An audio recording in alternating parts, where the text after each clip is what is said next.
নতুন চিন্তা, নতুন শক্তি, নতুন বাংলাদেশ। প্রচলিত চিন্তা কাজ হবে না, নতুন চিন্তার উপর নতুন শক্তি করতে হবে এবং নতুন শক্তি দিয়ে নতুন বাংলাদেশ গড়তে হবে। আপনি এই বিষয়টা একটু বলেন যে আপনিও একবার রাজনৈতিক দল করার চিন্তা করছেন, একটা রাজনৈতিক দল আপনি গঠনও করছেন, আপনি কি ওই চিন্তা থেকে সরে আসছেন কি না এরকম আমরা স্পষ্ট কোনো বক্তব্য অন ক্যামেরা আমরা পাই নাই। তো আপনি আপনার রাজনৈতিক দল গঠন ওইটা এখন কোন অবস্থায় আছে, বা আপনি ওইটা থেকে ফিরে আসছেন কি না এটা একটু বলবেন।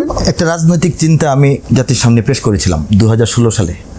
চিন্তা বলবো, দল গঠন তখন হয়ে যায় নাই, রাজনৈতিক একটা চিন্তা আমার দিয়েছিলাম।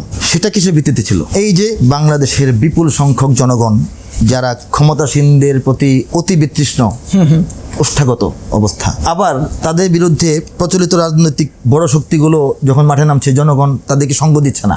কেন দিচ্ছে না? প্রচলিত এই যে একটা সাইকেল ঘুরে ঘুরে তারা আসবে, এটাকে যে মানুষজনরা পছন্দ করছিল না, তাদের জন্যই একটা প্ল্যাটফর্ম তৈরির একটা পরিকল্পনা আমার ছিল, যে যারা খুবই দুর্বিষহ অবস্থা পার করছেন, ভুক্তভোগী, কিন্তু রাজনৈতিক নেতৃত্বের চলমান নেতৃত্বের উপরে ভরসা রাখছেন না, তাদের একটা জায়গা দরকার।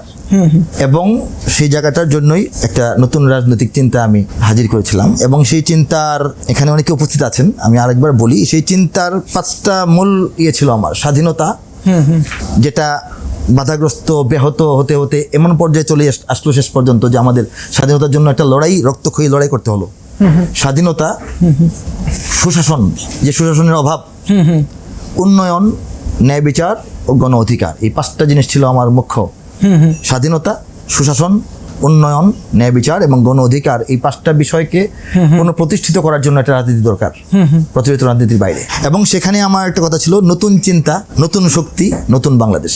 নতুন বাংলাদেশের যে স্লোগানটা আমরা এখন মুখে মুখে শুনতে পাচ্ছি, বিপ্লব বা এই অভ্যুত্থান সংঘটিত হওয়ার পর নতুন বাংলাদেশ গড়তে হবে, আগেরটা না, আগের মতো করে না। এই চিন্তাটা 2016 সালে আমি কিন্তু প্রকাশ করেছিলাম, আপনাদের যাদের মনে আছে। নতুন চিন্তা, এই প্রচলিত চিন্তা কাজ হবে না, নতুন চিন্তার উপর নতুন শক্তি করতে হবে এবং নতুন শক্তি দিয়ে নতুন বাংলাদেশ গড়তে হবে। তো এর উপর ছিল আমার রাজনৈতিক থিমটা। তো এটা অনেকটা একটা কাজে ব্যাপকভাবে নামার আগে এটা হোমওয়ার্ক থাকে। হোমওয়ার্ক পর্যায়ে আমার কয়েকটা বছর পার হয়েছে।